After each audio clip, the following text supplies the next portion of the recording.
Riddler Year One. Now, I think you guys might remember if you've been following this channel for a while. Before, if you were following the channel that preceded this channel, that I then had to end and start this channel. There's a video explaining all that.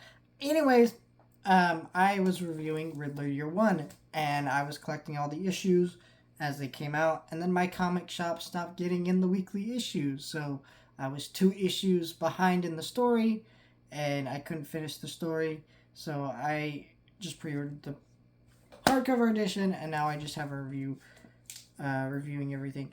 This is a great comic. Basically, if you don't know what this comic is, basically last year, the Batman came out, and it introduced us to Paul Dano as the Riddler. And Paul Dano as the Riddler helped write this comic, kind of going into his origins and where he came from, and what made him the demented psychopath that made him want to kill Batman. Or not kill Batman, but, become the Riddler and obsessed with Batman, all that stuff. And so you kind of read all that. And it's really good. First of all, look at this cover. This cover is gorgeous. This is just the dust jacket, by the way. So let me take this off. And look at that image on the back and on the front. Scary as shit images. I love this. It's just great art. Then you get the images inside and the different panels. The cinematography and just how these images are framed are just gorgeous. Like, this is probably one of the most beautiful, uniquely put together comics I've ever seen, artistically speaking, from DC in like forever. It's just wonderful. A lot of great stuff there. A lot of great images. And so you get all that, right? And so you get all these images in this book.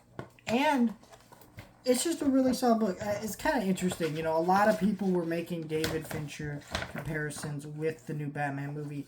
And you only see that further because David Fincher just put out a new movie on Netflix, The Killer, which I did a review for. Highly recommend that movie. And that movie is about, the mind of a psychopath and how that story is mostly told through narration and just exploring this demented psychopath's mind and how his mind works, what's going on in his head, right? And this is the same. This book is the same, absolutely. You really do understand the demented mind of the Riddler. It feels like you're reading words from a psychopath, or yet to be psychopath, but clearly someone who's not mentally stable or all well. And it's a really fascinating read that's really well together. You see hints of the Batman and kind of his effect on the city, kind of more of that dynamic, and it's just really cool to see more into this world, which makes me so hyped for that Penguin show that we're supposed to be getting, but the actors and writers strike screwed that up, unfortunately.